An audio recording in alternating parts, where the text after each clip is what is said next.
Hello दोस्तों, DPR study centre में आप सभी का स्वागत है। प्राचीन भारत का इतिहास चल रहा है, जिसमें आज का हमारा टॉपिक है जैन धर्म। जैन धर्म हमारे प्रतियोगी परीक्षाओं के लिए काफ़ी इम्पोर्टेंट है, इसलिए आज जैन धर्म से हम लोग जितने भी प्रश्न बनने वाले हैं, एग्ज़ाम में जितने भी प्रश्न बनते हैं, सभी को हम लोग कवर करेंगे। तो देर न करते हुए आइए हम लोग देखते हैं जैन धर्म। देखिए, जैन धर्म के जो संस्थापक थे वो ऋषभदेव, उनका नाम क्या था? ऋषभदेव।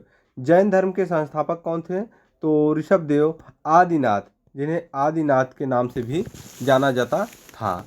तीर्थकर शब्द किससे संबंधित है? तीर्थकर जो शब्द है यह किससे संबंधित है? तो तीर्थकर शब्द जैन धर्म से संबंधित है। तीर्थकर शब्द अनेकांतवाद किस धर्म मूल सिद्धांत एवं दर्शन है? अनेकांतवाद किस धर्म मूल सिद्धांत एवं दर्शन है? यह जैन धर्म में कर्म परमाणुओं के पूर्ण विनाश को सूचित करने वाली अवस्था को क्या कहा जाता है? तो निर्जला बोलते हैं। इसे क्या बोलते हैं? इसे निर्जला बोला जाता है। जैन धर्म में संवर का क्या अभिप्राय है? जीव की ओर नए कर्म का प्रवाह रुक जाना। जीव की ओर नए कर्म का प्रवाह रुक जाना। आगे देखते हैं। देखिए क्या दिया हुआ है। गंग वंश के राजा राजमल चतुर्थ के मंत्री एवं सेनापति चामुंडराय ने 974 ईस्वी में श्रवण बेलगोला के पास एक जिन मूर्ति का निर्माण करवाया था, जो बाहुबली गोमतेश्वर की मूर्ति कहलाती है। यहाँ पर 12 वर्ष के अंतराल पर मनाया जाने वाला उत्सव महामस्तकाभिषेक के नाम से जाना जाता है। महामस्तकाभिषेक के नाम से जाना जाता है। त्रिरत्न सिद्धांत सम्यक दर्शन, सम्यक आचरण एवं सम्यक ज्ञान किस धर्म से संबंधित है? तो त्रिरत्न सिद्धांत जैन धर्म से संबंधित है। जैन धर्म से संबंधित है। आजीवक संप्रदाय के संस्थापक कौन थे? तो मखली गोसाल आजीवन संप्रदाय के संस्थापक थे। अणुव्रत सिद्धांत किस धर्म से संबंधित है? तो अणुव्रत सिद्धांत जैन धर्म से संबंधित है। यापनीय किसका संप्रदाय था? तो यापनीय जैन धर्म का संप्रदाय था। आगे देखते हैं क्या दिया हुआ है। देखिए क्या है। प्रारंभिक जैन साहित्य किस भाषा में लिखे गए थे? प्रारंभिक जैन साहित्य अर्ध मागधी भाषा में लिखे गए थे। पार्श्वनाथ से संबद्ध होने के कारण कौन सा स्थल जैन सिद्ध क्षेत्र माना जाता है? पार्श्वनाथ से संबद्ध होने के कारण कौन सा स्थल जैन सिद्ध क्षेत्र माना जाता है? तो सम्मेद शिखर। आगे देखिए। जैन संप्रदाय में प्रथम विभाजन के पश्चात निर्मित श्वेतांबर संप्रदाय के संस्थापक कौन थे? तो स्थूलभ्रद। किस जैन संगीत में अंतिम रूप से श्वेतांबर आगम का संपादन हुआ? प्रथम जैन संगति पाटलिपुत्र में। देखिए जैन संगतियां दिया हुआ है। यहाँ पर क्या दिया है? जैन संगतियां यानी सम्मेलन, जैन संगति, वर्ष, स्थान और अध्यक्ष है। प्रथम जैन संगति 300 ईस्वी। प्रथम जैन संगति 300 ईस्वी पाटलिपुत्र बिहार में। कहाँ पर? पाटलिपुत्र बिहार में। और अध्यक्ष कौन था? तो स्थूलभद्र इसके अध्यक्ष थे। द्वितीय बौद्ध संगति 512 ईस्वी वल्लभी गुजरात। कहाँ पर हुआ था? वल्लभी गुजरात में। और अध्यक्ष कौन था? तो क्षमा श्रवण इसके अध्यक्ष हो जाएंगे। देखिए आगे देखते हैं क्या दिया हुआ है। देखिए जैन तीर्थकर के क्रम में अंतिम कौन था? जैन तीर्थकरों में अगर क्रम में देखा जाए तो अंतिम कौन था? तो महावीर स्वामी। अंतिम कौन था? महावीर स्वामी ये अंतिम थे। महावीर स्वामी 24वें तीर्थकर थे। आगे देखिए क्या दिया हुआ है।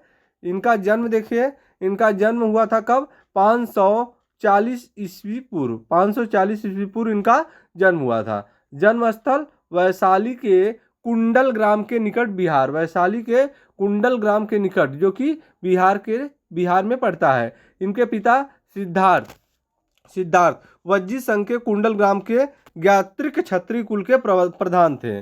माता त्रिशला लिच्छवी शासक चेटक की बहन थी। त्रिशला जो थी, माता कौन थी? त्रिशला लिच्छवी शासक चेटक की बहन थी। बचपन का नाम इनका क्या था? वर्धमान महावीर इनके बचपन का नाम हो जाएगा। इनके पत्नी का नाम था यशोदा। कुंडी गोत्र के राजा समरवती की कन्या थी यशोदा। ठीक है। पुत्री कौन थी? प्रियदर्शना पुत्री थी इनकी। आगे देखिए क्या दिया हुआ है।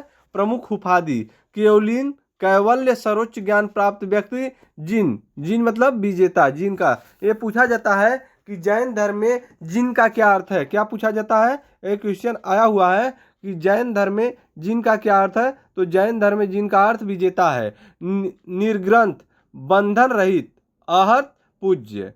देखिए निर्वाण प्राप्ति कहाँ हुआ था?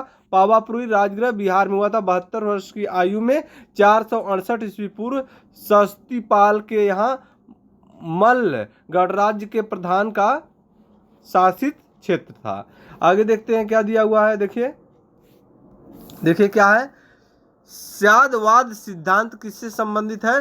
तो स्यादवाद सिद्धांत जो है यह जैन धर्म से संबंधित सिद्धांत है। उत्तर प्रदेश में स्थित कौन सा स्थान बौद्ध एवं जैन धर्मों का दोनों की प्रसिद्ध तीर्थ स्थल है? तो कौशाम्बी। उत्तर प्रदेश में स्थित कौन सा स्थान बौद्ध एवं जैन धर्मों का दोनों की प्रसिद्ध तीर्थ स्थल है? तो वह है कौशाम्बी, जो कि उत्तर प्रदेश में पड़ता है। 16 महाजनपदों का उल्लेख किस जैन रचना में मिलता है? 16 महाजनपदों का जो उल्लेख है वह भगवती सूक्त में मिलता है। बराबर की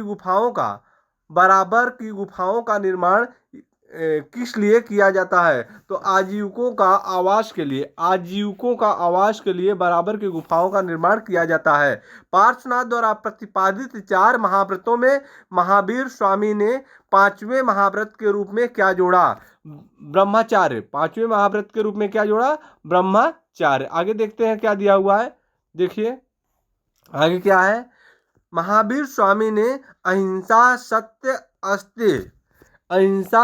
अस्ते, चोरी न करना, अपरिहार, संपत्ति अर्जित न करना एवं ब्रह्मचर्य, पंच महाव्रत का सिद्धांत दी। महावीर स्वामी ने अहिंसा सत्य अस्ते मीन्स क्या होता है? चोरी न करना। अपरिग्रह मतलब संपत्ति अर्जित न करना एवं ब्रह्मचर्य, पंच महाव्रत की शिक्षा दी। तो जैन धर्म कल्पसूत्र के रचयिता कौन थे? जैन ग्रंथ कल्पसूत्र किस ग्रंथ से संबंधित है? तो जैन ग्रंथ से संबंधित है। इसके रचयिता कौन थे? भद्रबाहु इसके रचयिता थे। ध्यान दीजिएगा, काफी इंपॉर्टेंट प्रश्न है। देखिए जैन ग्रंथ कल्पसूत्र के रचयिता कौन थे? भद्रबाहु। ठीक है। और जैन मूर्ति पूजा का प्राचीनतम प्रमाणिक अभिलेख कहाँ मिला? तो यह हाथीगुम्बा अभिलेख से प्राप्त हुआ है। आगे देखिए जैन संप्रदाय में विभाजन के पश्चात स्थूलभद्र के अनुयायी श्वेतांबर जबकि भद्रबाहु के अनुयायी दिगंबर कहलाए। देखिए ये पूछा जाता है एग्जाम में। देखिए जैन संप्रदाय में जब विभाजन हुआ इसके पश्चात स्थूलभद्र के जो अनुयायी थे वे श्वेतांबर बोले गए, जबकि भद्रबाहु के अनुयायी दिगंबर बोले गए। और जैन धर्म जो था 2 भागों में विभाजित हुआ था, स्थूलभद्र और भद्रबाहु में विभाजित हुआ था। स्थूलभद्र को श्वेतांबर और भद्रबाहु को दिगंबर बोला गया था। तो ये रहा जैन धर्म से रिलेटेड जितने भी फैक्ट बन रहे थे सभी को हम यहाँ पर कवर कर दिए हैं। अब फिर मिलते हैं हम नेक्स्ट वीडियो में, तब तक के लिए धन्यवाद।